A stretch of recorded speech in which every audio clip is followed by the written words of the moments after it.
Yan, good morning mga kabukid. Nandito po tayo ngayon sa Palayan Farm. Ayan, update lang po namin kayo dito sa trabaho, tinatrabaho ni Kuya Eddie, kay Kuyang Dado. Sinili po namin ngayong umaga kasi ilang araw na napakalakas ng ulan dahil nga dun sa bagyong Karina. Kaya hindi po tayo gaanong nakakapunta rito. At saka nagkataon, mayroon po tayong okasyon na tinulungan. So, ngayong July 25, ay 26 na po yata ngayon.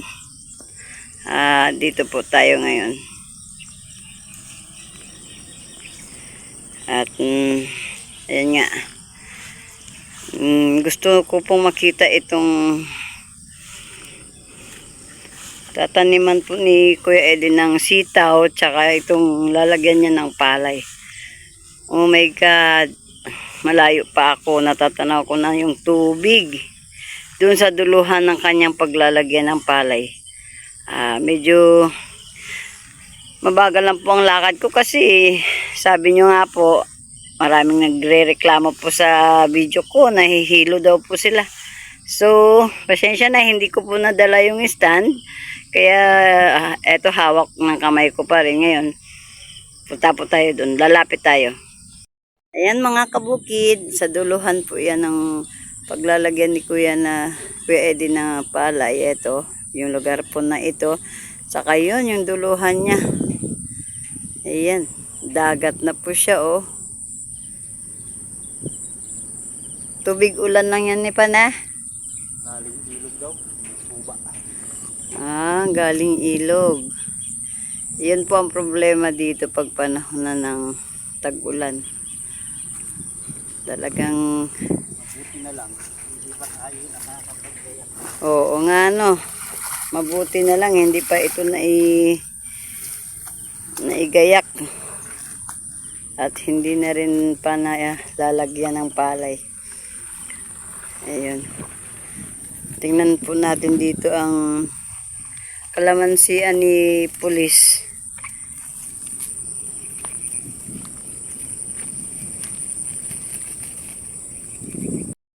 Ayan mga kabukid.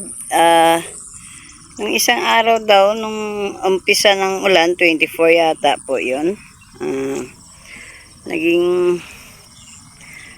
yung lakas po ng ulan na ano po daw ito, na puno ng tubig, sabi ni Kuyang Dado. Kasi nung araw po na yun, nagkaroon po ng okasyon na nga po, birthday ng Kabalai at na ano po tayo doon na tumulong sa kanila, kaya hindi po tayo dito nakalusong, hindi po natin nakita yung nangyari dito, pero okay na po. At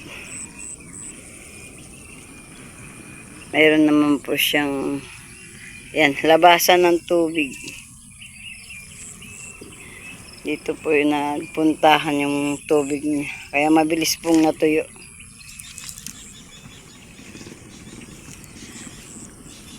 Naalala ko dati, yung kalamansian din po ni Kuya Jimmy, ganito pa lang po kalalaki nun. I mean, kaliliit pag nabababad po siya sa tubig, kaya po hindi po siya nagtagal. Nababansot po ang kanyang paglaki. Ayan. Pero ito, kainaman nito at nakakalabas po ang tubig agad, hindi po nabababad ang puno ng kalamansi. May tanim pa naman tong mais ito. Mainam kaayusan lang po ito. Basta tuwag na po maulit yung ganong kalakas na ulan.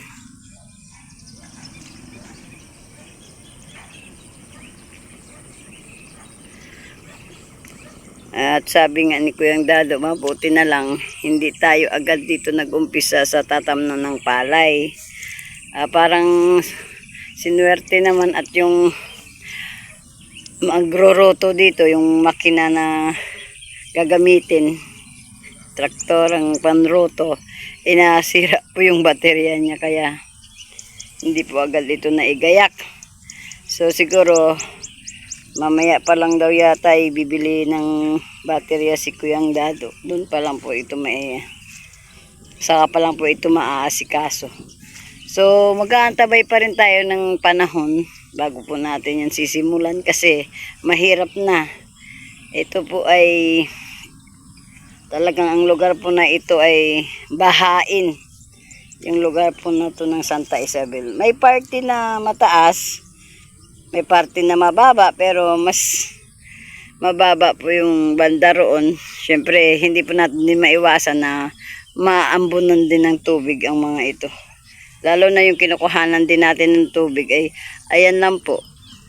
Yung lugar po na yun sa tinatayuan ni Kuya Eddie.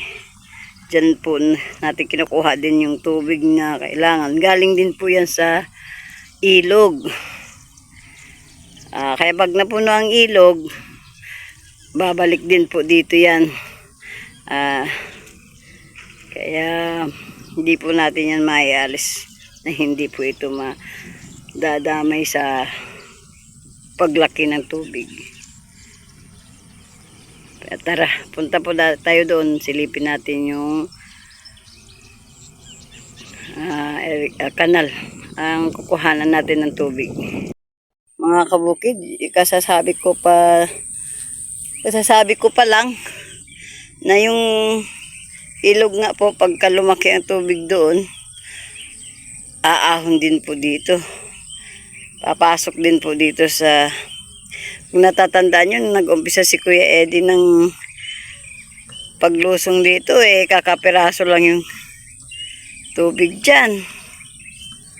O ngayon, ayan na. Ayan po yung pinagkakabitan ng makina niya. Yan.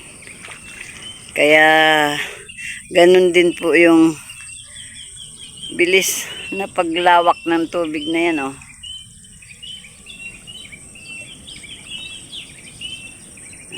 Diba?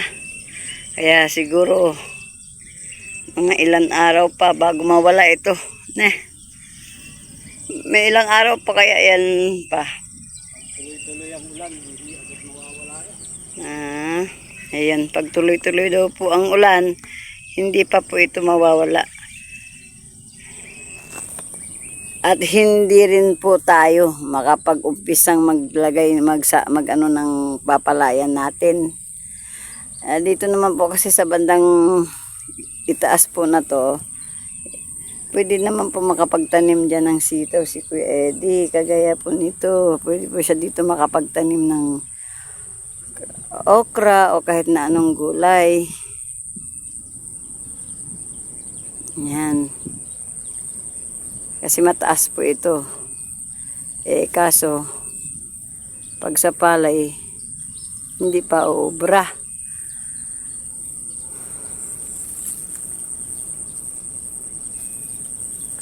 Imaginin mo yan mga kabukid, ano? Pagka nagtuloy-tuloy yung ulan. At saka, nga po pala mga kabukid, yung poultry pala na yan, iba po pala ang may-ari niyan. Kumbaga sa ano, hanggang doon lang din po pala yung hangganan ng kalamansi ni Police. Yan, sa tabi ng poultry na yan.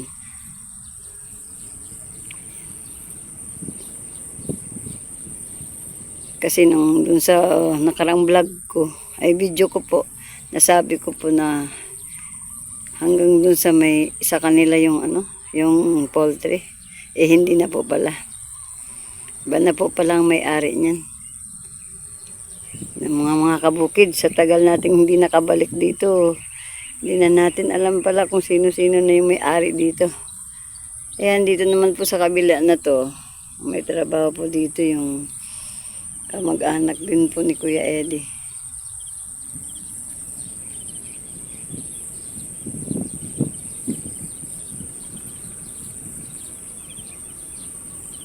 Sana po itong kalamansi ni Police makasurvive po sa ulan at sana rin po matapos na po ang tag-ulan kasi Dito po natin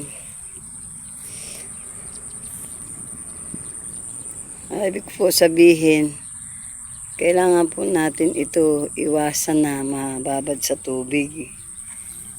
Pagka nababad po kasi ito sa tubig, mababansot lang po ang paglaki niyan.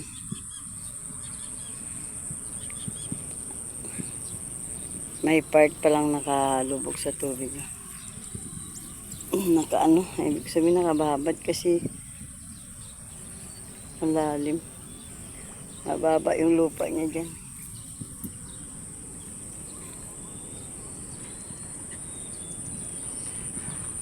Let's go mga kabukid. Babanda tayo roon.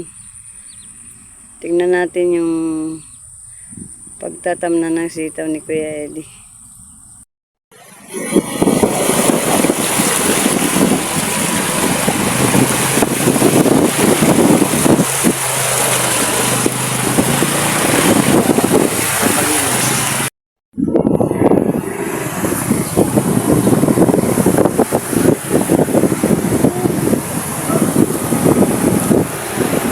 Baryo ng Hacienda.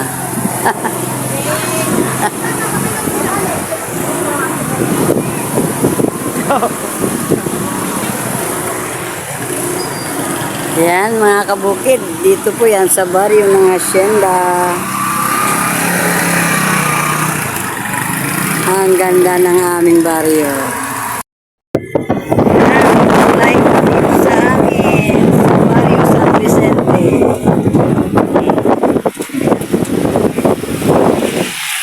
Ayan mga kabukid. Gagaling po sa ilog yan, tubig yan.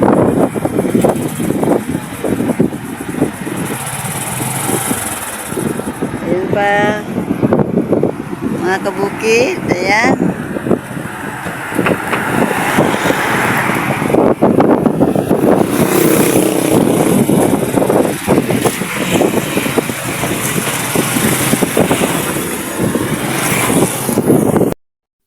Ayan, magandang gabi po sa ating lahat at maraming salamat po sa ating mga video sa maghapon. At maraming salamat po sa walang sawang pagsuporta sa amin. Ayan, pasensya na po kayo at ngayon lang po kami ulit nakapag-video. Ilang araw pong, isang araw po tayong walang video kasi malakas ang ulan.